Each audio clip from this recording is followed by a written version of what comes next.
Ezekiel 7. So this is punishment.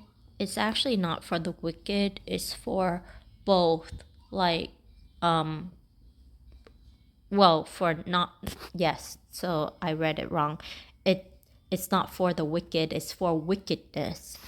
And the, right here, it says right here that God will deal with them because of their conduct, and by their judgment, God will judge them. And remember, these people are pretty much wicked. They're filled with wickedness, so their judgment is skewed. Their judgment is like wicked now, and God judges their wicked judgment according to His law. And it says right here that this one, there will come where there will be no more vision from prophets, the law will be lost from the priests, and no counsel from the elders. And I think it's true. I mean, it's there was a period of time when there's really no new vision, especially after Jesus come. But I think this is referring to maybe the first temple destruction. And so yeah, this might not be talking about after Jesus. And so right here, the temples, his God's jewels, it would turn into pride, into images of abomination and detestable things. The land is full of bloody crime, and the city is full of violence. And so the worst of the nation will come and take possession of the people's houses.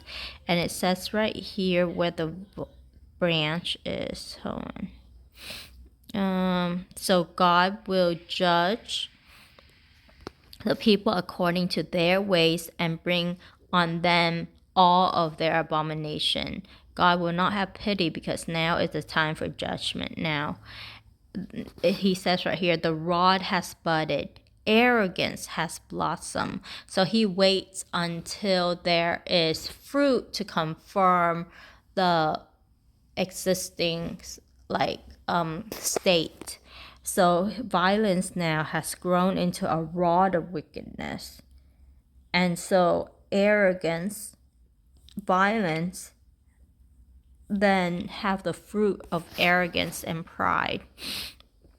And so it reminds me of the New Testament, where God said that, he was planting a few, and then his enemy came in and like put bad plants, bad seed, weeds in his garden.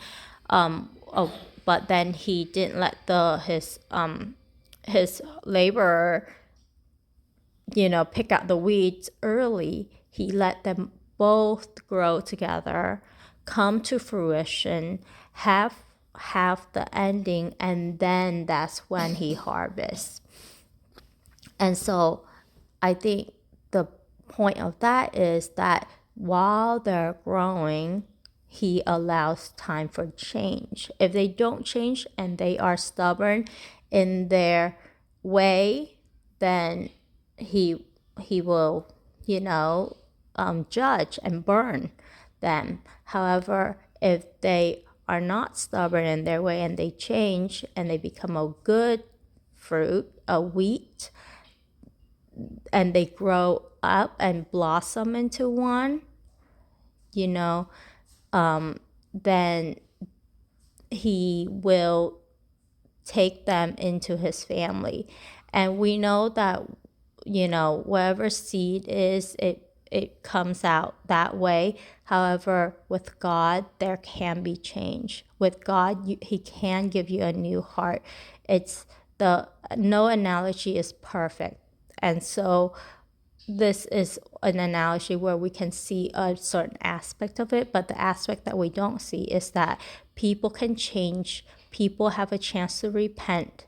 People chooses their destination. It's not, oh, are you a bad seed or are you a good seed? It's, do you want to be a good seed, or do you want to be a bad seed? Do you want to be a child of God, or do you not? And so that's the difference. And so I think this even though it's a lot of